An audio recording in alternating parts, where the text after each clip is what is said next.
Glória a Deus. Assim diz a palavra do Senhor. Todos já têm?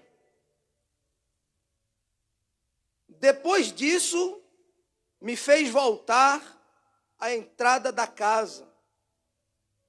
E eis que saíam umas águas de debaixo do umbral da casa, para o oriente, porque a face da casa olhava para o oriente, para o leste, e as águas vinham de baixo, desde a banda direita da casa, da banda do sul. E ele me tirou pelo caminho da porta do norte e me fez dar uma volta pelo caminho de fora até a porta exterior, pelo caminho que olha para o oriente. E eis que corriam umas águas desde a banda direita. Saiu aquele homem para o oriente, tendo na mão uma corda de medir, e mediu 1000 côvados, e me fez passar pelas águas, e as águas me davam pelos tornozelos. E mediu mais 1000, e me fez passar pelas águas, águas que me davam pelos joelhos. E mediu mais 1000, e me fez passar pelas águas, águas que me davam nos lombos. Dependendo da tradução, vai dizer cintura. E mediu, versículo 5, mais 1000, e já era um rio que eu não podia atravessar, porque as águas eram profundas. Porque as águas eram águas que se deviam passar a nado, rio pelo qual não se podia passar. Amém? Eu vou ler novamente o versículo 5.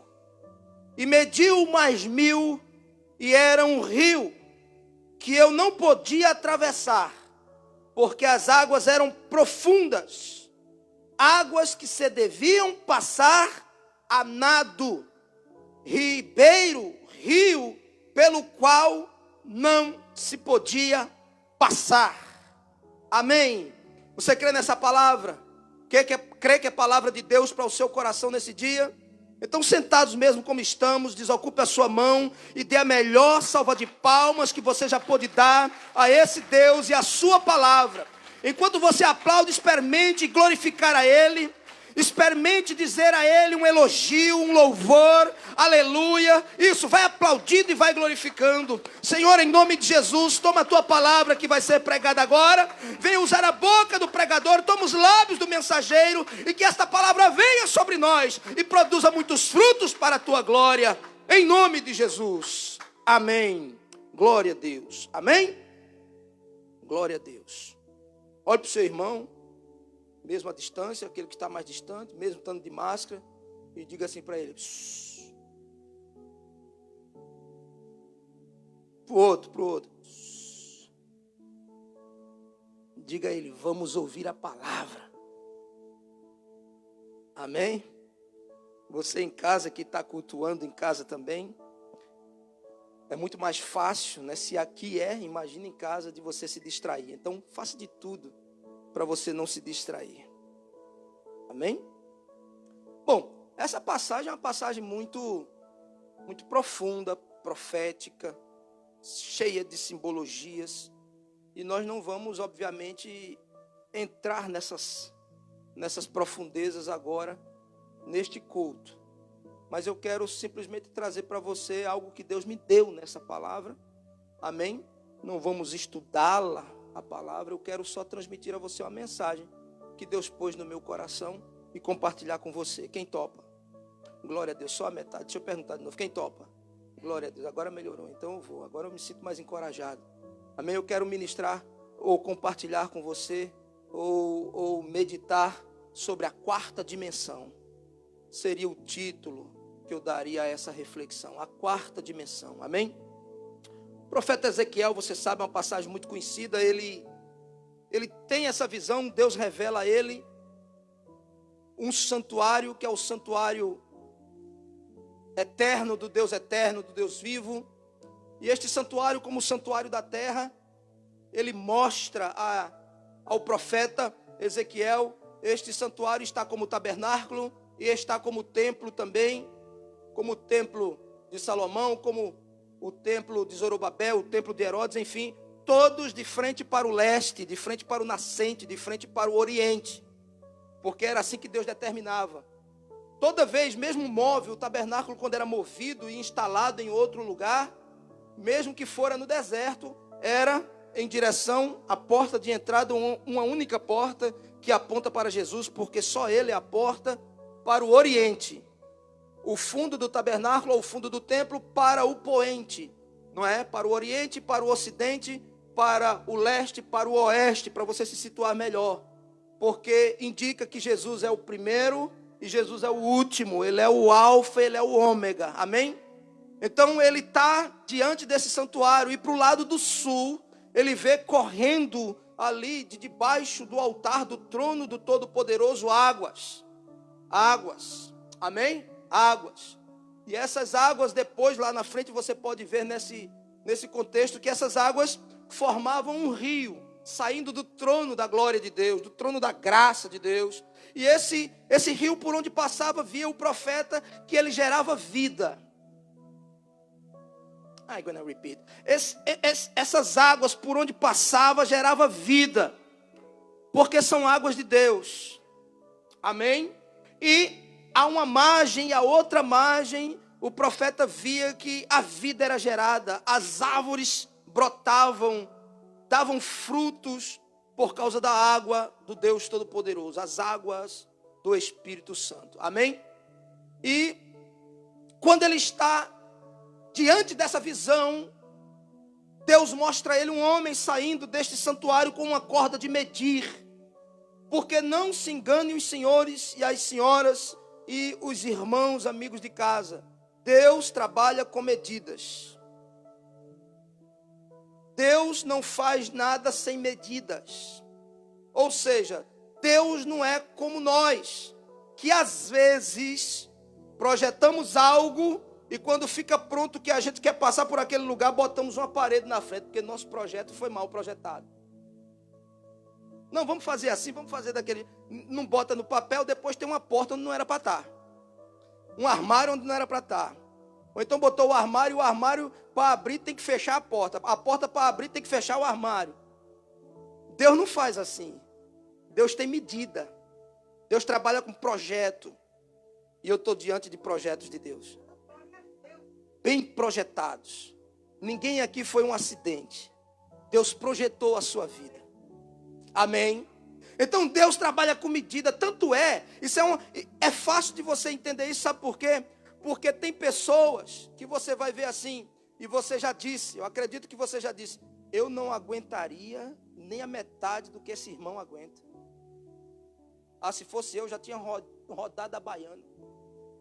Fosse eu já tinha rodado a sergipana, a paraibana, a piauense, o Nordeste inteiro eu já tinha rodado. Por quê? Porque aguentar o que esse homem aguenta, aguentar o que essa minha irmã aguenta, não é para mim. Por quê?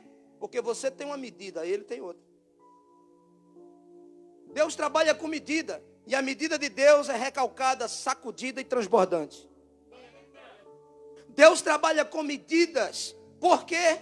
Porque Ele sabe onde exatamente caibo eu.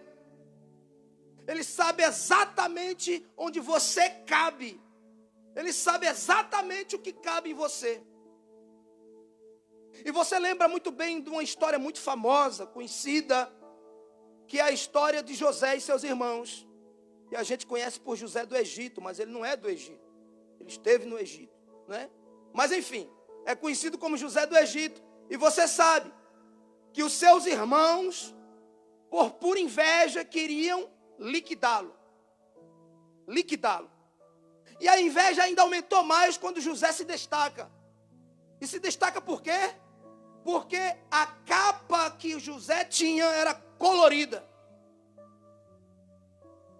Dizem os estudiosos que todo mundo tinha uma capa, uma túnica, era comum. naqueles dias, no costume dos hebreus, no costume judeu. Só que a capa dos irmãos era de uma só cor. Alguns dizem que um cinza, algo assim meio cinza, um cinza escuro, um grafite, algo dessa natureza. Eu não sei, mas dizem os estudiosos. A de José não, era colorida. E quando eles olhavam José, ainda que José quisesse evitar, se quisesse evitar, não poderia evitar, porque de longe se via o colorido da sua capa. E capa você não precisa ir muito longe. Nós saímos de José e chegamos lá no Monte Carmelo. Chegamos no tempo do profeta Elias. E você sabe que capa representa a unção. A unção que Deus deu a José, a unção que Deus deu a Elias, não cabia em mais ninguém. Não cabia em mais ninguém. A unção que veio sobre Elias, desceu depois sobre Eliseu, mas não a mesma unção. Uma unção diferente. Por quê? Porque todo mundo tem a sua medida, inclusive para receber unção. Aquela capa representava a unção e a autoridade que Deus havia derramado sobre José, para um projeto que Deus já havia feito. Porque Deus trabalha com medida. Os irmãos invejaram a capa. Os irmãos invejaram a vida de José. No fim das contas, voltaram com a capa cheia de sangue e eles não ficaram com a capa. E ainda que quisessem ficar, não caberia. Pergunte por quê. Só se todo mundo perguntar. Dá uma afastadinha na máscara assim. Por quê? Fala aí. Por quê? Me ajuda a pregar. Isso. Porque a capa de José foi feita sob encomenda. A minha unção, que eu carrego, não minha, mas que eu carrego, foi sob medida. Não adianta ninguém querer a unção que está sobre mim. Não adianta ninguém querer a unção que está sobre você. Todos têm uma medida, porque Deus trabalha com medida. Amém? Por isso que você aguenta certas coisas que eu não aguentaria, talvez.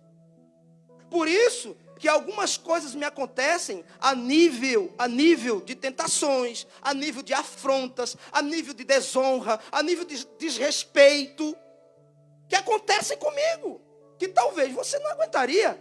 Por quê? Porque eu tenho uma medida, você tem outra. Amém? Quantos estão aqui ainda? Muito bem, esse homem sai e Deus dá uma ordem. Esse homem caminha 1000 côvados. 1000. E aí ele mede.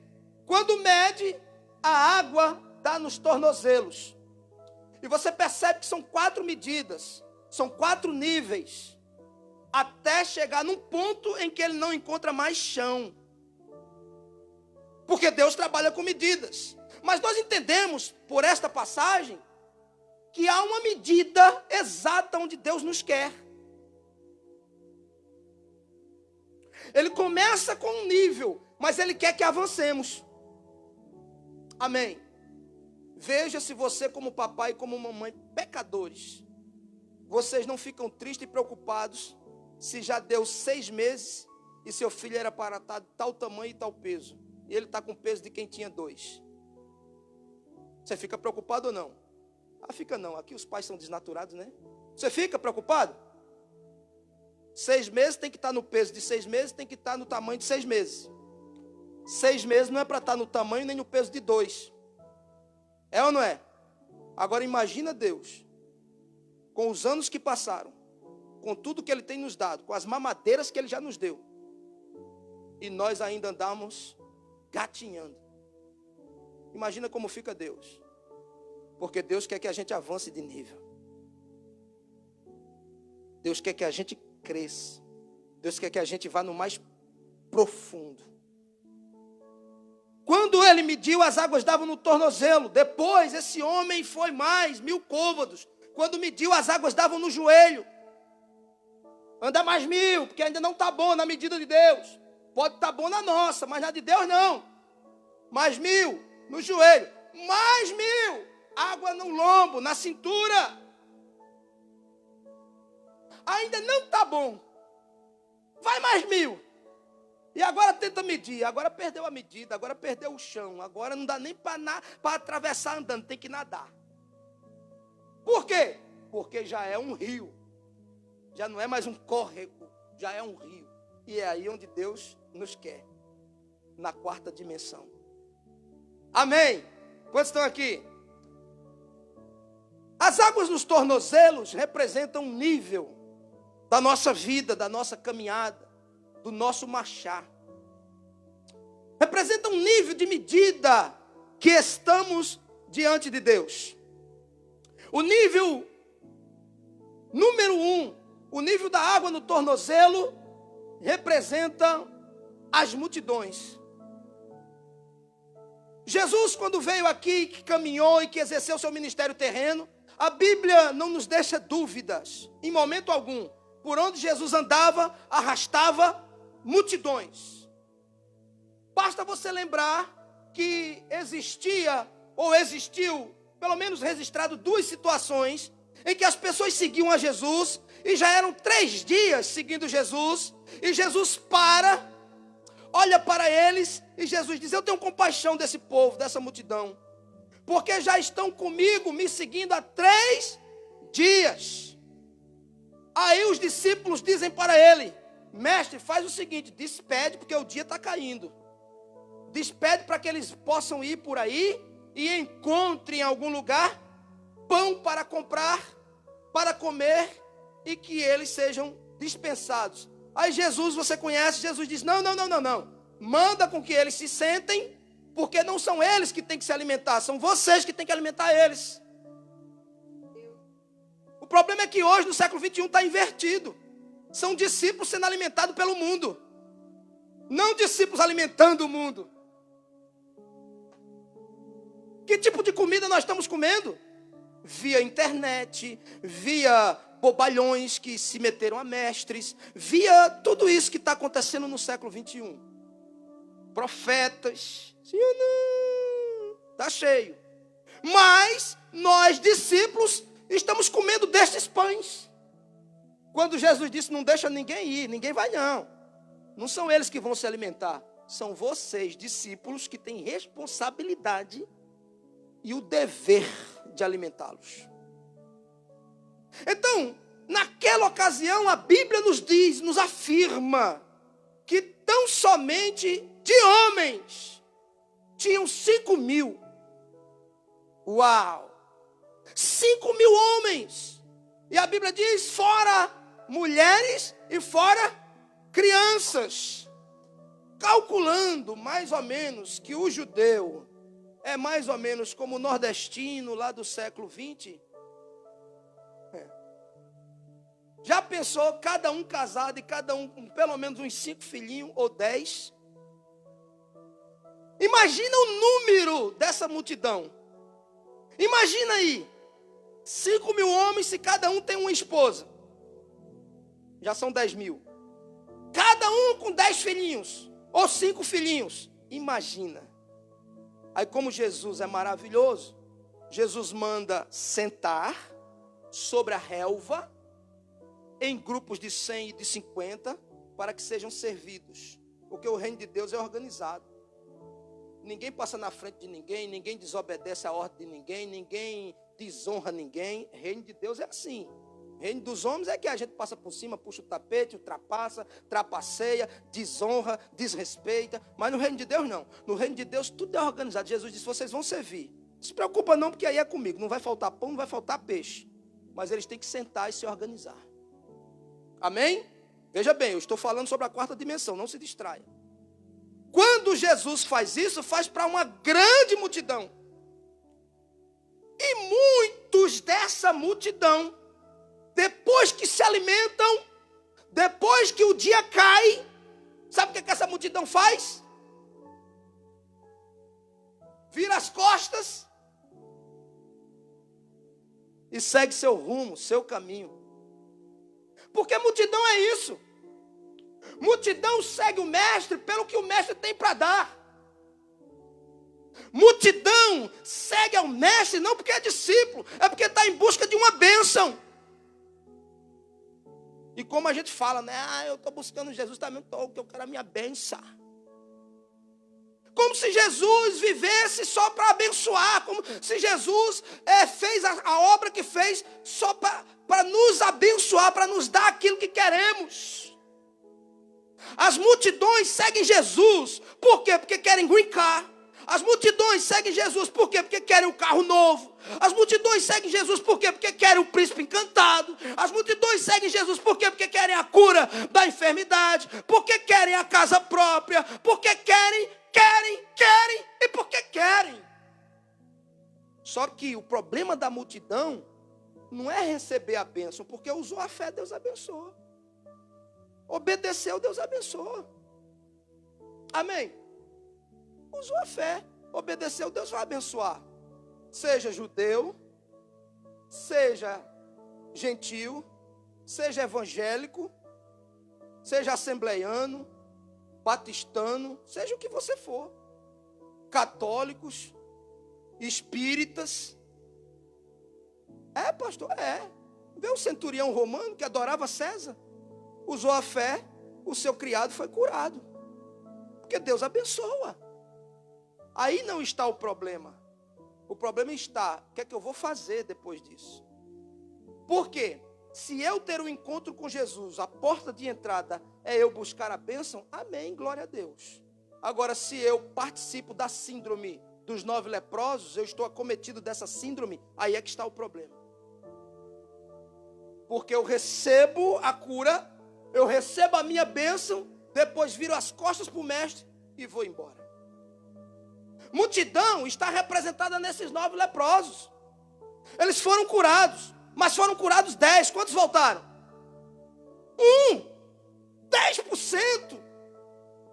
O dízimo voltou para agradecer. Mas quem foi que curou? Quem curou foi o mestre. E curou quantos? Os 10. Mas 9 foram ingratos. A multidão, na maior parte das vezes, paga com ingratidão. E a ingratidão é uma moeda que foi cunhada, fabricada nas entranhas de Satanás. Se você puder, na sua vida, orar, para que Deus te mantenha humilde e grato, eu te aconselho fazer esta oração. A humildade, junto com a gratidão, é a mãe das virtudes. Quantos estão aqui? Muito bem. A multidão, irmãos, é aquela que segue. Você vê que Jesus disse, estão comigo há quantos dias? 3 dias. Eles seguem. E está todo mundo junto. Eles parecem até crentes. Eles seguem. Eles estavam no culto. Eles estavam na procissão. Jesus passava, eles estavam. Jesus ia, eles iam. Jesus atravessava para outra margem, eles davam um jeito de pegar os barquinhos deles e seguirem. Agora tem uma coisa. Eles amanheciam com o mestre, anoiteciam com o mestre, mas não passavam a noite com o mestre. Eu não sei se você me entende. Quando o dia amanhecia, a casa do mestre em Cafarnaum, a casa de Pedro, a casa dos seus discípulos já estava sendo visitada. Ninguém nem podia entrar na casa quando sabia que Jesus estava. Lembra do paralítico de Cafarnaum? Que teve que ir por cima do telhado? Ninguém podia nem entrar porque a multidão era grande, em busca de receber algo. E Jesus, como não tem papa na língua, certa vez Jesus disse na cara de todos. Porque nós é que romantizamos, né, o evangelho. Mas o evangelho não é romântico. Uhul! O evangelho não é romântico. Jesus não é romântico. O reino de Deus não é romântico. O reino de Deus é poder de Deus. Não tem nada de romantismo. Jesus vai e diz na cara deles: eu sei porque vocês estão me seguindo. Pensa que eu não sei? Vocês estão atrás de mim por causa do pão que eu multiplico e do peixe que eu multiplico. Agora a questão é, ele deixou de fazer? Nós não vamos deixar de fazer. Não vamos deixar de fazer. Porque a ingratidão da multidão não é problema nosso, é problema deles. Uhul! Quantos estão aqui ainda? Muito bem. Aí Jesus, ele sobe com aquela multidão, a multidão segue ele, e Jesus realmente diz a verdade para eles. Vocês estão me seguindo por causa do que eu faço. Quando na intenção, o desejo do coração do mestre é que a gente o siga pelo que ele é, não pelo que ele tem para dar. Mas essa multidão, costumeiramente, deixava Jesus quando o sol caía.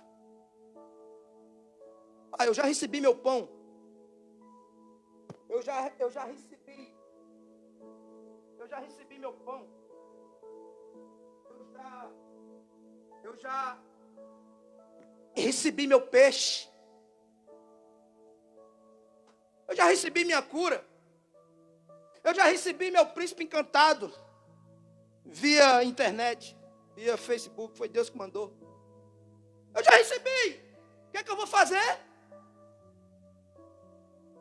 Seguir agora meu rumo, meu caminho. Você sabe do que eu estou falando. Porque quantas vezes na sua caminhada cristã você não acompanhou, falou, pediu, chamou irmãos para a igreja, porque certas pessoas estavam numa situação deplorável e faltava o trabalho, e você, vamos fazer campanha, minha irmã, vamos orar, minha irmã, Deus vai te abrir a porta, meu irmão. E quantas dessas pessoas que você fez isso, ajudou, depois que ganharam o trabalho, que Deus abriu a porta do emprego, não voltaram mais para a igreja, para Jesus? Por quê? Porque alcançaram tudo o que queria. Porque a multidão está seguindo o mestre, mas a multidão não enxerga a maior dádiva do mestre. Porque a maior dádiva do mestre não é o pão que ele me dá. Não.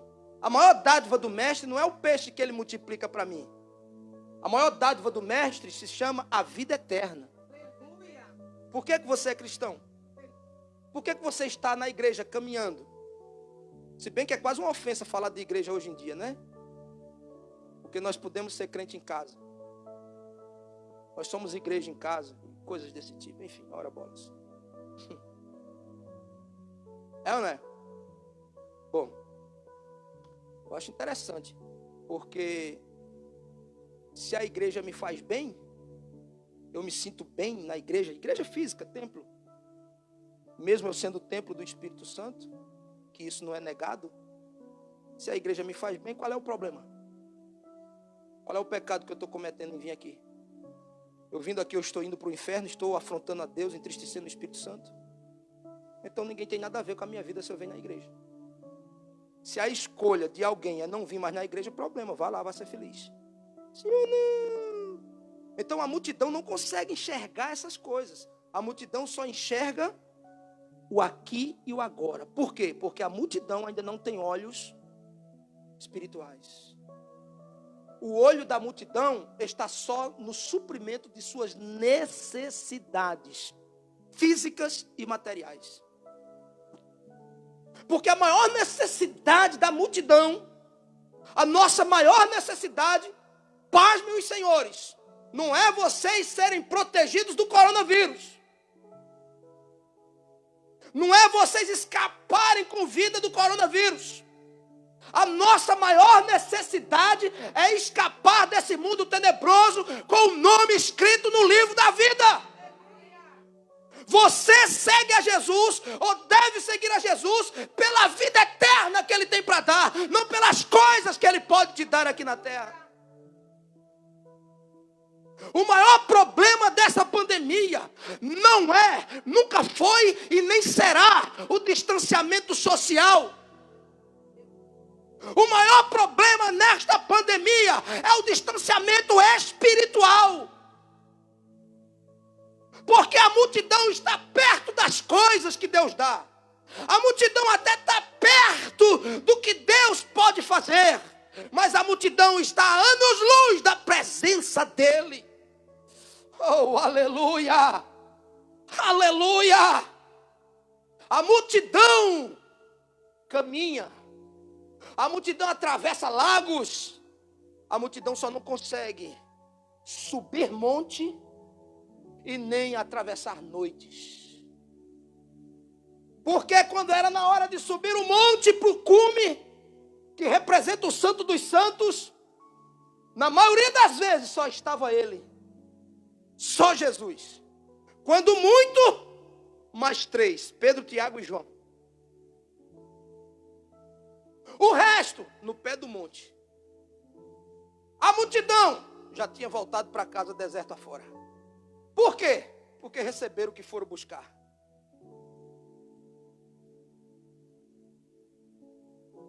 Jesus, quando subia ao monte, quando Jesus se afastava, se apartava para orar, na grande maioria das vezes estava só. Por quê? Porque multidão não gosta de sacrifício. Orar,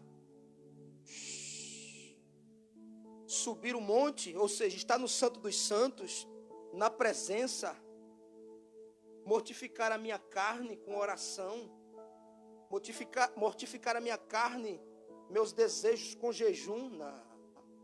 Jesus entende, é graça pura. Não preciso fazer mais nada, Jesus já fez tudo. Tudo para a nossa salvação. Mas Jesus não precisa se santificar, Ele é santo. Nós aqui precisamos. Quantos estão aqui? A multidão era interessante por quê? Porque ela passava o dia com o Senhor, mas à noite a multidão não passava. Por quê? Porque noite representa trevas, noite representa surpresas, noite representa ventos contrários, noite representa falta de recursos ou poucos recursos. Quando a noite chega na nossa vida, quando a noite chega no nosso casamento, quando a noite chega na nossa família, quando a noite chega na nossa saúde, você poderá enxergar quem da multidão ficou.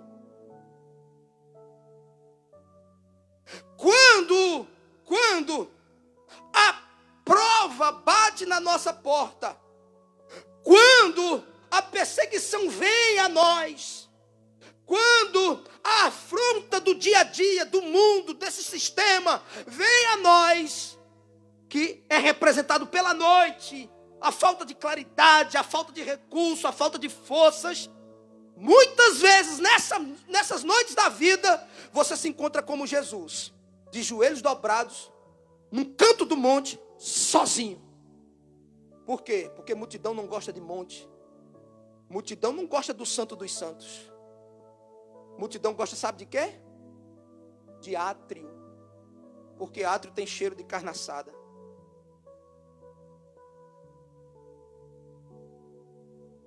Melhor parar, pastor. Já está me dando Eu estou ficando agoniado com essa palavra. Segura aí, segura na cadeira, aperta os cintos, fecha as portas, não deixa ninguém sair. Você em casa não desliga não, viu? Nem sai aí. E é importante fazermos uma avaliação de nós mesmos. Somos multidão? Fazemos parte da multidão? Porque as águas que batem no tornozelo até ajudam, aliviam o calor da caminhada, mas não gera compromisso. As águas do tornozelo me aliviam um pouco do calor, mas não gera em mim compromisso com quem me chamou. Porque a água no tornozelo eu tenho total mobilidade. A hora que eu quiser correr, eu corro. E geralmente corremos quando o barco balança. Geralmente corremos quando o vento é contrário. Geralmente corremos quando o leão abre a boca. Por quê? Porque a multidão não crê que Deus envia mais anjos para fechar a boca de leão. Eu continuo crendo. Tem mais algum doido comigo aqui? Cadê os doidos daqui? Deixa eu ver. A fé é loucura, irmão. Eu creio que Deus continua fechando boca de leão. Ai, dorme com esse barulho? Eu creio, irmão. Deus não mudou. Ele é o mesmo. Ontem, hoje e eternamente. Sabe qual é o problema da multidão? O problema grande da multidão é que tem um mar de eternidade para ele avançar. Mas ele está contente com água no tornozelo. Esse é o grande problema da multidão. Sabe por quê? Porque mesmo com água no tornozelo, além do alívio que eu sinto, eu tenho peixe. Eu tenho pão. E o que eu preciso aqui? O que eu mais preciso em Goose Creek? Eu tenho meu trabalho. Eu tenho meu schedule de 150 casas por dia. Chega só a capa da gaita em casa. Quando entra pela porta da frente, as crianças chamam papai, papai. Tem um estranho entrando aqui, papai. Não conhece a mãe está toda arrebentada. 20 casas no dia a mulher fez. Eita, gente. Por quê? Porque no nosso pensamento é tudo que eu preciso. E faz, porque eu estou trabalhando assim, sabe por quê? Eu estou trabalhando assim, porque eu tenho que dar conta e eu fiz um propósito. Eu vou voltar com 3 anos para o Brasil e comprar isso, comprar aquilo outro. Faz 30 que está nesse mesmo ritmo. E tome miojo para dentro, tome não sei o que, para Burger King. Aí, nós caímos nesse engodo de que tudo que nós precisamos é isso.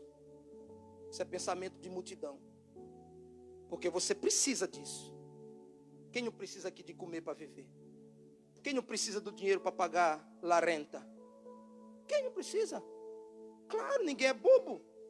Nós precisamos. Não vivemos no País das Maravilhas e tendo como companheira a Alice. Não, é verdade. Mas isso não é tudo que você precisa. Sabe o que é que você mais precisa? O nome escrito no livro da vida. Porque eu posso até morrer de fome. Eu posso até morrer de inanição. Creio que Deus não vai permitir. Mas eu posso até morrer de inanição. Mas a minha alma jamais terá fome. O que eu preciso mais, além de tudo, o nome escrito no livro da vida. Por que eu sou cristão? Por que eu venho na igreja? Por que eu sou crente, como geralmente a gente fala? Por quê? Por causa da vida eterna.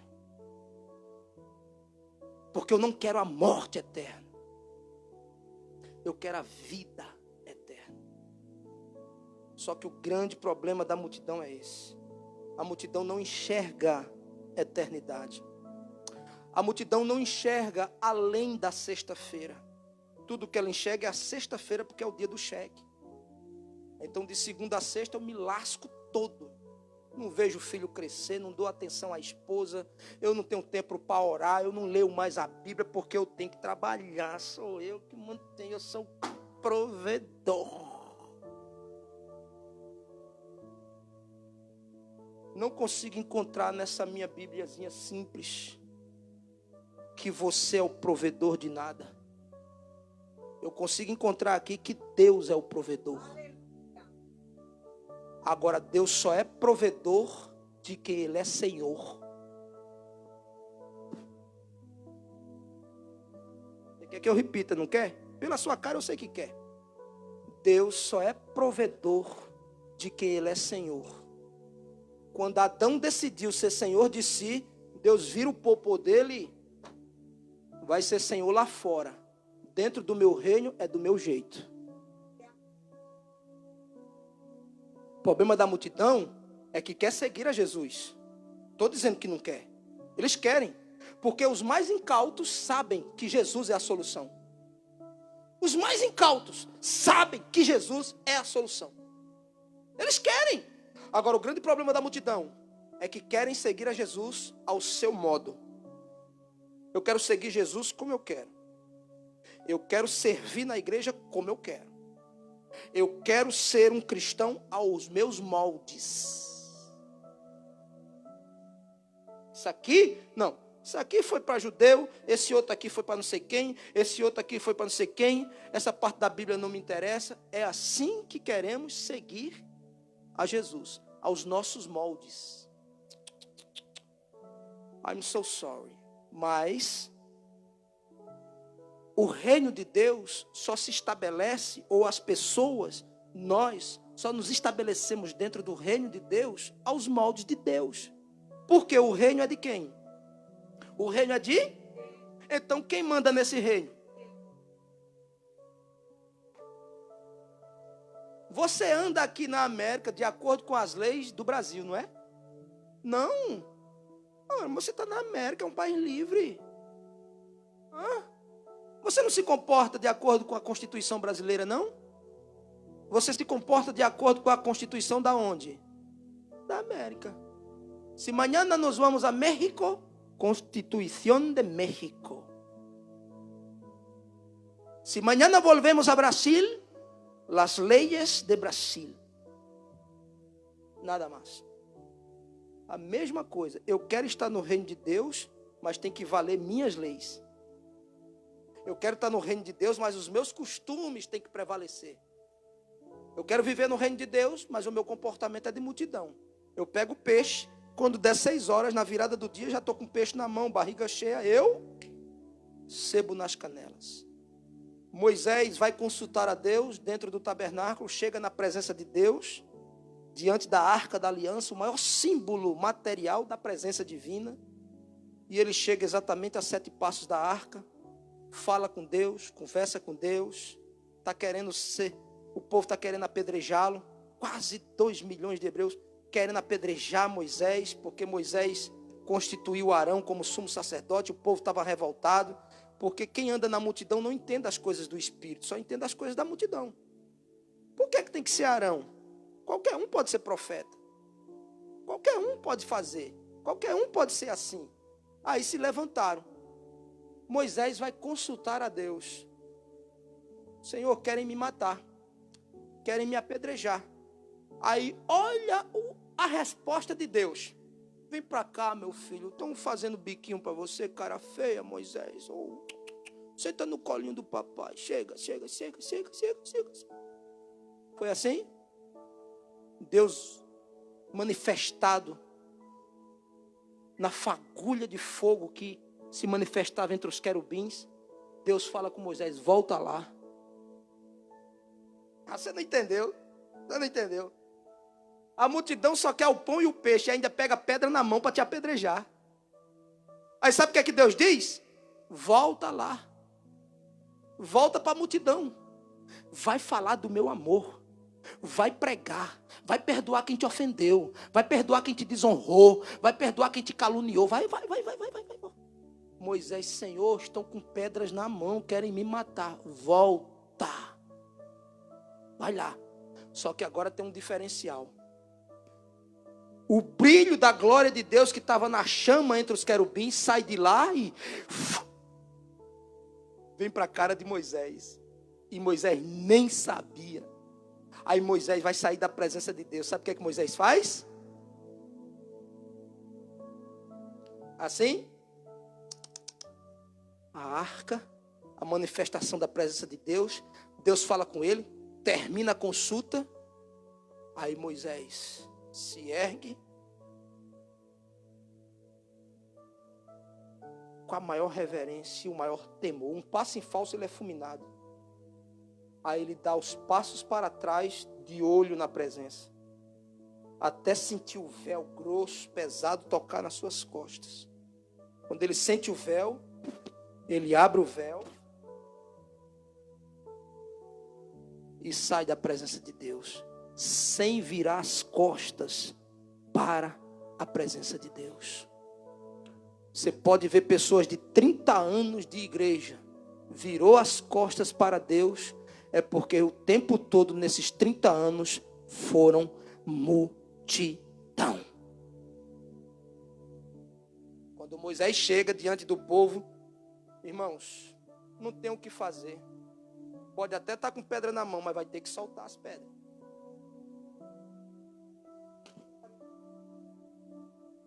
O rosto brilhava, diz a Bíblia, como o sol.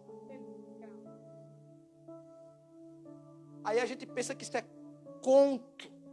A gente pensa que isso é lenda judaica.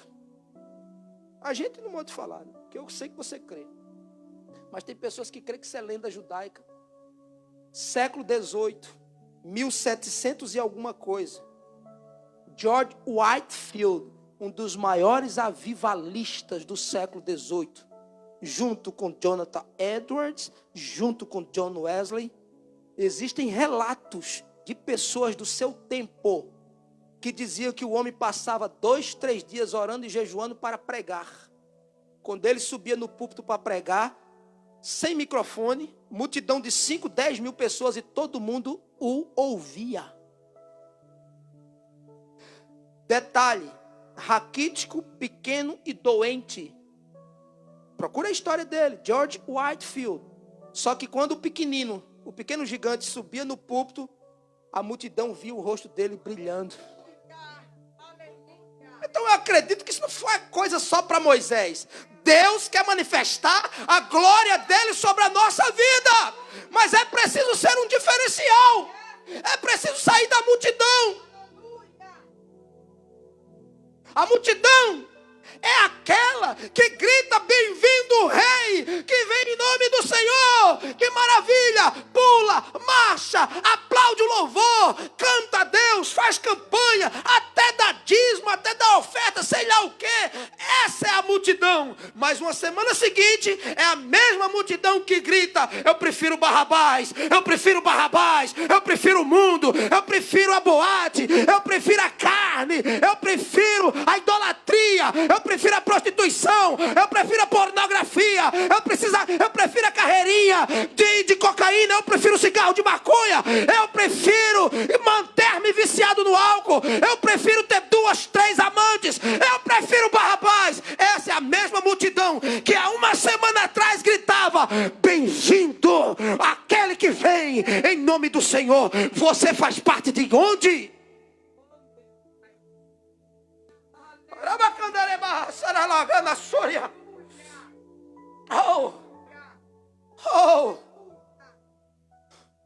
Onde estamos situados no reino de Deus? Vai mais. 1000 côvados. Água no joelho. Aí a água no joelho melhora, porque já não somos multidão. Agora nós somos discípulos. Amém? Discípulos. Água no joelho é coisa para discípulo. Discípulo é a fase do aprendizado. Discípulo é aquela fase que eu aprendo. Discípulo é a fase que eu quero imprimir na minha vida a digital do mestre. O discípulo fazia, sabe o quê? A multidão ia embora. A multidão ia embora. Os discípulos ficavam. Sabe o que é que os discípulos faziam? A multidão ia embora.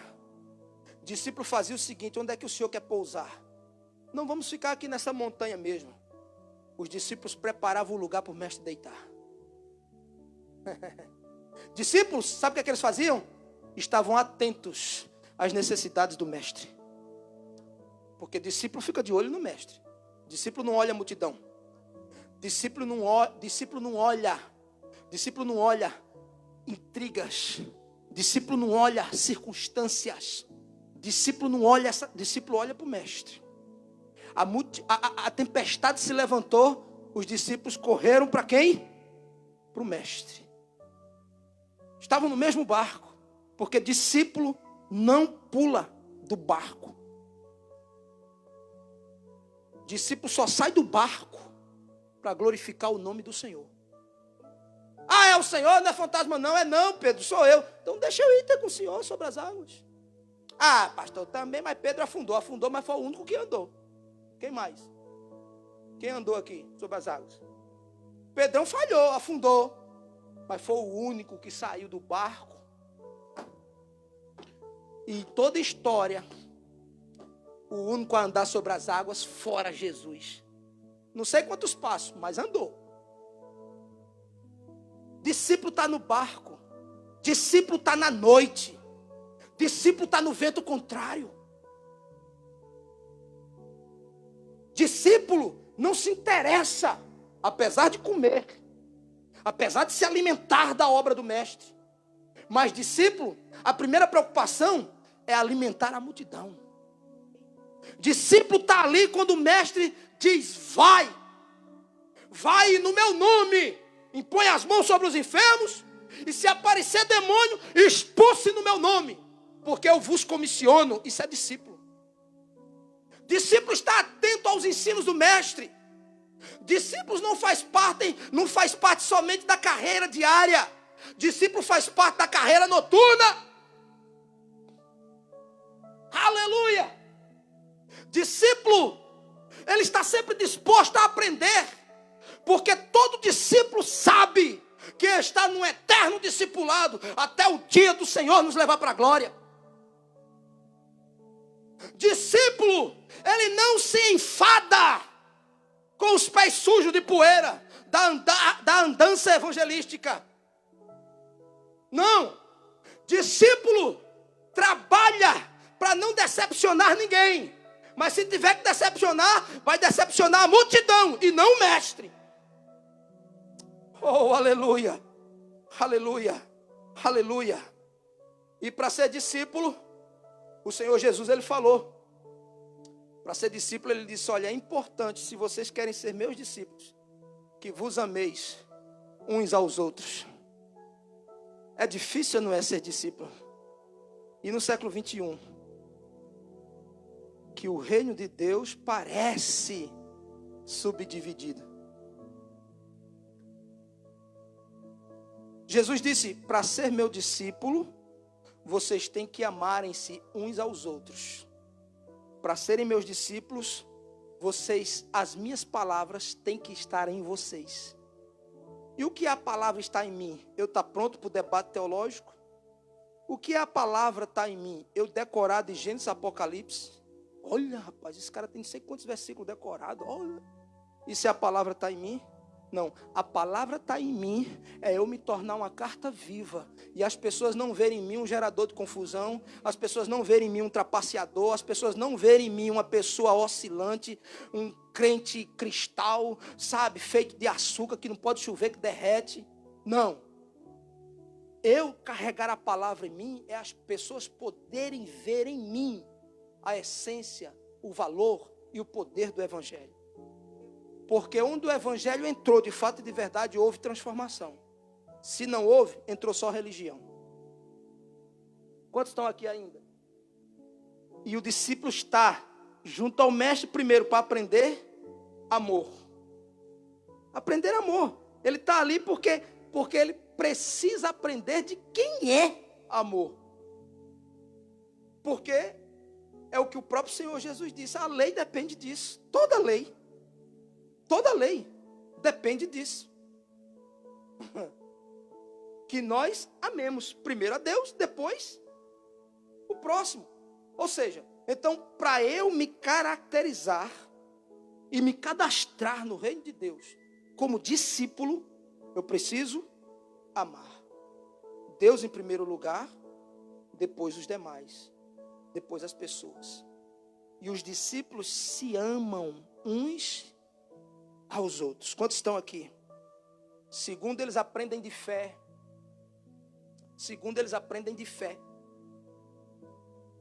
Jesus dizia: vai, pode ir, não levem nada.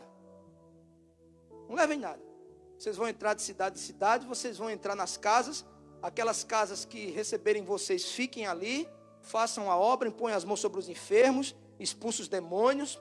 E aquela casa que não receber vocês, olha como Jesus era romântico, o Evangelho é romântico, não é? Aquela casa que não receber vocês fazem o seguinte: vira as costas, bata o pó da sandália em sinal de protesto. É um testemunho contra aquela casa que não recebeu a palavra. Jesus era muito romântico, muito amor. E ele é amor. Só que Jesus não joga pérola aos porcos. Aí Jesus vai e manda eles irem. Não levem bolsa, não levem 2 túnicas, não. Sabe por quê? Porque Jesus está garantindo, não vai faltar nada para vocês. E o que é isso? Fé. É fé. E em terceiro lugar, eles aprendem com Jesus sobre o que é entrega. Discípulos sabem o que é entrega, porque eles viram o seu mestre se entregar. E uma coisa que o mestre fez e faz é que não se entrega com reserva. Se entrega por inteiro. É como a Jéssica ministrou aqui. Nós não estamos aqui, Senhor, para te apresentar só nosso corpo, mas nosso corpo, nossa alma, nosso espírito, nossa mente cativa ao Senhor. Porque discípulo entrega tudo. Porque o mestre entregou tudo. Então eu aprendo sobre amor, não amor sentimento, não amor químico, não amor facebookiano, não, amor genuíno. Amor não sentimento, amor pessoa. Porque o grande engano da humanidade, da filosofia é que amor é sentimento, é ou não é? Não, amor é uma pessoa. Amor é algo prático. Amor é algo transformador. Amor é uma flecha certeira de Deus, que quando acerta o alvo, transforma uma vida para sempre. Amém? Então aprendemos sobre amor, aprendemos sobre entrega com o mestre. Mas tem um terceiro nível, que aí a água já dá na cintura.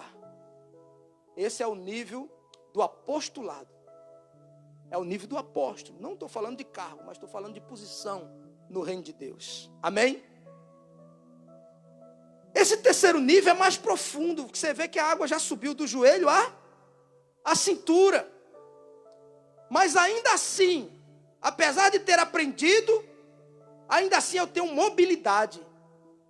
Eu ainda sou um sacrifício, porém vivo. E sacrifício vivo é o seguinte. Vamos supor, vamos imaginar, tá? Você vai sacrificar um cordeiro aqui na igreja. Aí você, ao invés de sacrificá-lo lá fora, no altar do holocausto, você traz ele vivo para o altar da adoração. Aí você vai, você está com a faca na mão, você está com tudo na mão. Aí você chega aqui, pega o cordeirinho e solta ele no altar, ele vivo. Aí ele vai ficar bem quietinho, te esperando para você matá-lo, não vai? O que é que ele vai fazer? Ele vai correr, porque é um sacrifício vivo. Assim somos nós. Sacrifícios vivos. E quantos não têm corrido do altar? Quantos não têm deixado o altar para trás? Quantos não têm esquecido do altar do Senhor? Quantos o altar não tem mais brasa viva, só cinzas? E precisa ser restaurado. Eu tenho mobilidade ainda. A água está na cintura, mas eu posso me mover. Eu sinto o chão. Eu ainda estou na minha dependência. Porém, eu estou no nível do apostolado. Eu já me aprofundei. Eu passei da fase do aprendizado. E agora é a fase de eu pôr em prática o que eu aprendi.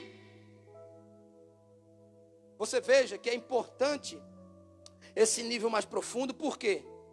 Tinha uma multidão, tinha os discípulos e tinha os apóstolos. Certo? Os apóstolos estavam todo o tempo com o mestre. Os apóstolos eram os que recebiam em primeiro lugar as revelações do mestre. E isso se dá só por uma causa. Qual, pastor? Eles tinham intimidade.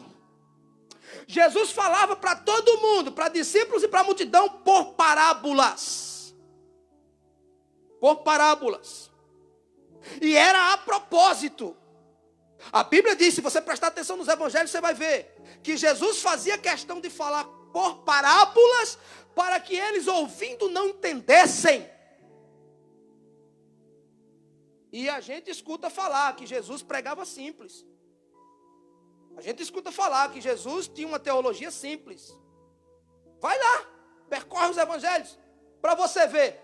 Multidões ouviam, pouquíssimos entendiam. E entendiam somente depois da revelação. E por quê? Porque tinham intimidade. Jesus disse que é para que se cumpra o que disse o profeta. Eles vão ouvir e não vão entender. E graças a Deus por isso. Se eles entendessem, a gente não estava aqui. Amém?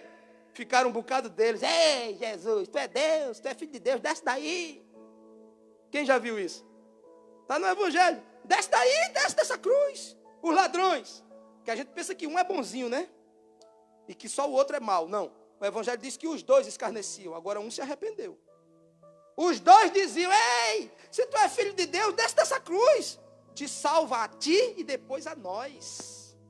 Graças a Deus Jesus não desceu. Graças a Deus Jesus foi até o fim. Amém? Apóstolo é aquele que está com o mestre o tempo todo. E do mestre recebe as mais poderosas revelações. E dependendo do nível de intimidade, a revelação é sempre mais poderosa. Você vê, Pedro, Tiago e João viram Jesus transfigurado. Só esses três. A intimidade era maior. Pedro, Tiago e João estiveram com Jesus nos últimos momentos, no Getsemane, na prensa de azeite. Pedro, Tiago e João. Sempre Pedro, Tiago e João. Quem dizem que eu sou por aí? Pedro, eu digo que tu és o Cristo, Filho do Deus Altíssimo. Por quê? Porque quanto mais perto do mestre, mais intimidade você tem. Enquanto mais intimidade, mais Deus te orienta. Por que que nós, muitas das vezes multidão, por que que nós, muitas das vezes discípulos, quebramos a cara na nossa vida? Porque nos falta intimidade com o mestre. Porque quando temos intimidade com o mestre nos revela o caminho. Está representado no Salmo de número 133, a unção. A unção desce na cabeça, que é Jesus. Escorre pela barba os apóstolos. O lugar mais perto da cabeça é quem primeiro recebe a unção. Eu sei que não interessa não, mas eu vou repetir, vou dar uma colher de chá. É quem primeiro recebe a unção, é quem está perto. A barba escorre pela gola, os discípulos, pela veste, a igreja primitiva, vem até a orla do vestido escorrendo azeite, que é a igreja do arrebatamento, a última. A unção percorre por toda a igreja, por todo o tempo. Não tem tempo da igreja que Jesus não tenha derramado unção. Agora, quem primeiro recebe? Barba. Quem é barba aí? Quem é barba aí? A unção vem na cabeça, escorre pela barba. Vai, porque eu quero que você se aprofunde mais. Eu não quero você na terceira dimensão. Eu quero você na quarta. Aí a quarta dimensão é aquele lugar onde eu não tenho mais chão. A quarta dimensão é o lugar que, para eu me mover, eu dependo da correnteza das águas do Espírito. O profeta diz: aqui não tem nem como agora andar, aqui tem que ser a nado. E não tem como nadar, obviamente, contra a corrente, tem que ser a favor. É aí onde Deus nos quer, na quarta dimensão. A gente passa pelo processo da multidão, entra nas águas, se batiza. Entramos no nível de aprender, do discipulado. Depois entramos no nível de fazer, de praticar aquilo que aprendemos. Mas o nível da quarta dimensão é aquele nível em que nós não só fazemos. Antes de fazermos, nós somos. Eu vou repetir. O quarto nível, a quarta dimensão, é a dimensão daqueles que não só fazem para a igreja, para Deus, para os outros. Não, eu faço. Mas por que eu faço? Porque eu sou. Por quê? Porque nem todo mundo que faz é. Mas todo mundo que é, sempre vai fazer. Porque tem prazer, foi chamado para isso. Nessa quarta dimensão, eu sou o primeiro. Eu sou filho, nação santa, povo adquirido, sou separado. Eu sou o primeiro.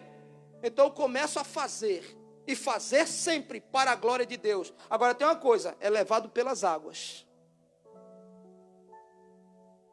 Eu não sou levado pelos costumes, pelos dogmas, pela teologia A, B ou C. Eu não sou levado a teologia da predestinação, a teologia do livre-arbítrio, a teologia não sei das quantas. Não.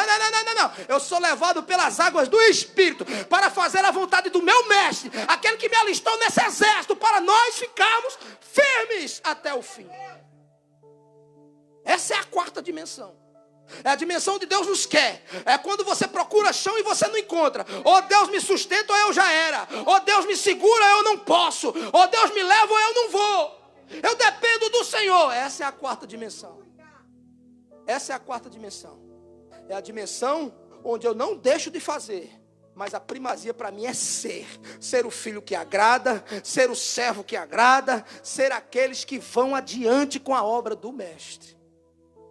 Nessa quarta dimensão, eu já não sou mais multidão, eu não sou discípulo, eu não sou apóstolo, eu não sou pastor. Nessa quarta dimensão, eu não estou agarrado a título, eu não estou agarrado a dogma, a costume, a debates. Nesta quarta dimensão, eu deixo até de ser chamado de servo.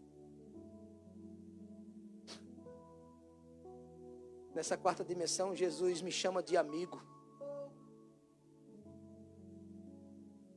Te interessa essa amizade?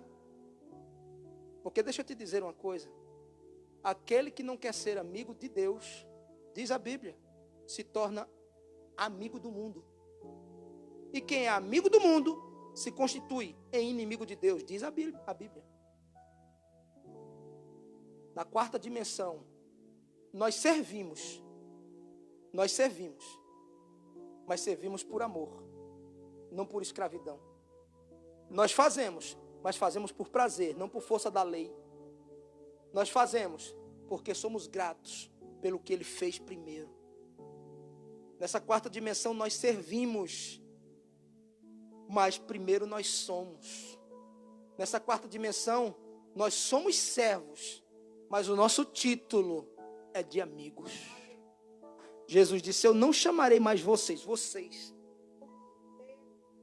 da quarta dimensão. Eu não chamarei mais vocês de servos, porque os servos nunca sabem o que o Senhor vai fazer. Eu chamo vocês agora de amigos. Fique de pé.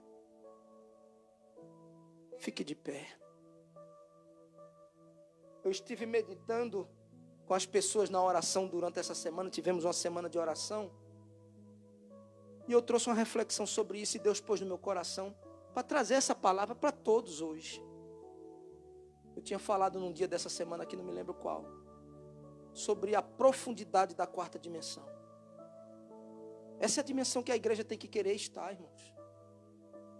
A dimensão das brigas, a dimensão das picuinhas, a dimensão das fofocas, a dimensão do disse-me-disse, a dimensão de que Jesus tem que me convencer por A mais B, que eu tenho que fazer isso ou aquilo, que meu líder, que isso, que aquilo, tem que me convencer por A mais B, tem que fazer um seminário comigo para eu saber que isso é verdade.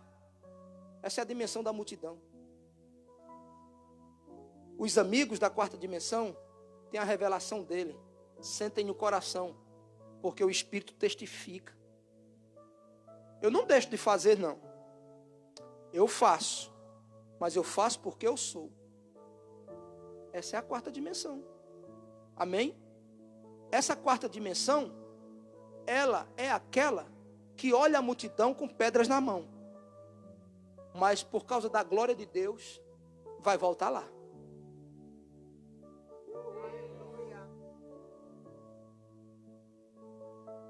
Vamos até enxergar as pedras, mas pedra não tem brilho nenhum. Quem tiver com pedra na mão, vai ter que enxergar o brilho da glória de Deus na face daqueles da quarta dimensão. Em que dimensão você quer estar?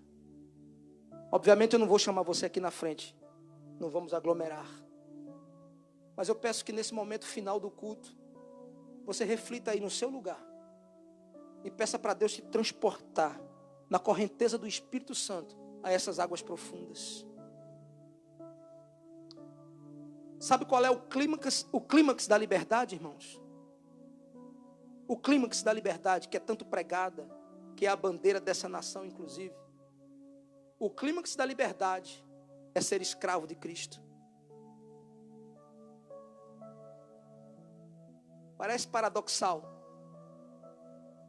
Livre, escravo, ou escravo livre. Eu só de fato sou livre sendo escravo dele. Eu não sou livre porque eu posso beber, encher a cara, Eu não sou livre porque eu posso cheirar cocaína em qualquer lugar, porque eu posso ter quantas namoradas quiser, porque eu estou na flor da idade. Não. Isso não é liberdade, isso é escravidão. É porque plantaram na nossa mentalidade que isso é ser livre. Não.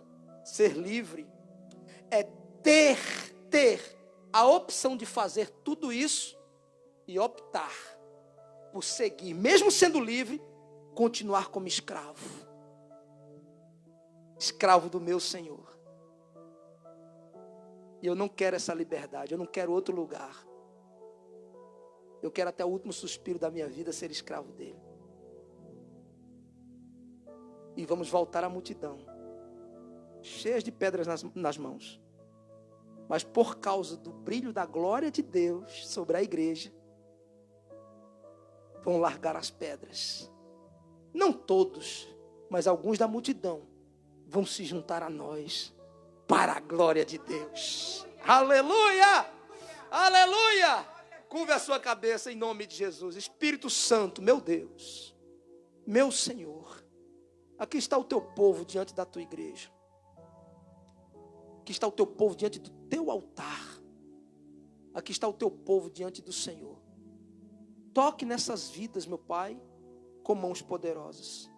Na minha vida, na vida dos meus irmãos, nos leve às águas profundas. Traga a nós, meu Pai, um profundo arrependimento. Tudo nós queremos profundo. Traga um profundo arrependimento. Traga uma profunda convicção, uma profunda fé. Traga-nos, meu Pai, um profundo desejo ardente da Tua presença. Que nós possamos, meu Pai, não caminhando, mas, meu Pai, levado pela Tua correnteza, ir às águas profundas. Porque queremos ser inundados com as águas do Teu Espírito Santo. Pai, em nome do Senhor Jesus, se temos que nos manter ainda, porque o Senhor trabalha com medidas, se temos que nos manter ainda na fase, meu Pai, do discipulado, nos mantenha, nos ensine, nos dê humildade para aprender. Pai, se temos que nos manter na fase ainda do apostolado, nós queremos ser essa barba, a barba de Arão, para receber primeiramente essa descarga dessa unção. Mas, meu Pai, nos prepara, porque o que nós queremos é a quarta dimensão. O que nós queremos são as águas profundas. Queremos, meu Pai, intimidade. Queremos ser usados, meu Pai, como o Senhor trabalhou na terra, na pregação do Teu Evangelho, o Evangelho do arrependimento, da salvação. Queremos trabalhar como o Senhor trabalhou, curando os enfermos no poder do Teu nome, através da oração da fé. Queremos trabalhar, meu Pai, nessa terra como fez o Senhor, libertando os cativos das garras, das cadeias de Satanás, como assim fez o Senhor. Nos use a Tua igreja, nos convença, nos constranja, ser conosco, Pai. Eu entrego em Tuas mãos a Tua igreja. Sopra o vento do Teu Espírito agora, Senhor. Isso, vai tocando, Espírito Santo. Vai enchendo essa vida agora, em nome de Jesus. Espírito Santo, vai tocando, vai tocando, vai tocando, vai enchendo, convencendo. Vai, Senhor, em nome de Jesus, tirando toda a frieza de nós. Essa pessoa que está em casa, ela receba este calor, este fogo, esta presença, esse poder, no nome do Senhor Jesus. Eu entrego em Tuas mãos, Pai, tudo o que somos e o que queremos ser, o que temos e o que queremos ter, o que fazemos e o que queremos fazer, em nome de Jesus. Diga amém.